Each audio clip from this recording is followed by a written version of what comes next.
గుంటూరు జిల్లా మంగళగిరి నుంచి పోటీ చేస్తున్న మంత్రి నారా లోకేష్ స్థానికంగా ముఖ్య నేతలందరినీ కలిసి సహకారం కోరారు. నియోజకవర్గ ఇన్ఛార్జి గంజి చిరంజీవి, మాజీ ఎమ్మెల్యే కాండ్రు కమల, మాజీ మంత్రి మురుగుడు హనుమంతరావు, పార్టీ నేత పోతిరేని శ్రీనివాస్తో పాటు మరో 5గురి ఇళ్లకు వెళ్లారు. నాయకులందరినీ ఆప్యాయంగా పలకరించారు. పార్టీ గెలుపు కోసం అందరూ కృషి చేయాలని విన్నవించారు. మీ భవిష్యత్తుకు నాది భరోసా అనేలా వాళ్లకు హామీ ఇచ్చారు. మంగళగిరి నియోజకవర్గ సమస్యలను స్వయంగా చూస్తానన్న లోకేష్ అందరూ కలిసి పనిచేస్తే గెలుపు నల్లేరుపై నడికేనని ధీమా వెలిబుచ్చారు. నాకు మతం లేదు, నాకు ప్రాంతం లేదు. ఎవరన్నా నన్ను అడిగితే నేను ఒకటే చెప్తా, ఈ మూడింటికి ఒకటే సమాధానం చెప్తా, నేను ఆంధ్రుడిని. చాలా గర్వపడుతున్నా. నాకు అవకాశం ఇచ్చారు, అది కూడా చేనేతలు ఎక్కడైతే ఎక్కువ ఉన్నారో అక్కడ నేను శాసనసభ్యుడిగా ఎన్నికలకి నాకు అవకాశం ఇష్టం జరిగింది. వాళ్ళందరికీ ఒకటే చెప్తున్నా, తప్పనిసరి న్యాయం చేస్తా.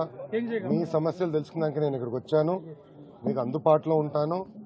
ఇంకా నియోజకవర్గంలో ఉన్న చిన్న చిన్న సమస్యలు ఏదైతే ఉన్నాయో తప్పనిసరిగా నేను పరిష్కారం చేస్తానని నేను హామీ ఇస్తాం జరుగుతుంది.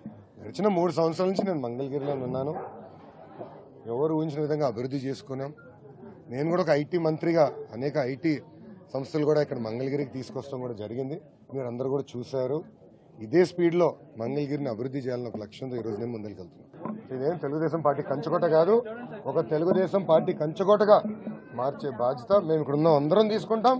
ప్రజలు మా వైపు ఉంటే కేసీఆర్ కాదు, జగన్ గారు కాదు, మోడీ గారు కూడా ఏం చేయలేరు.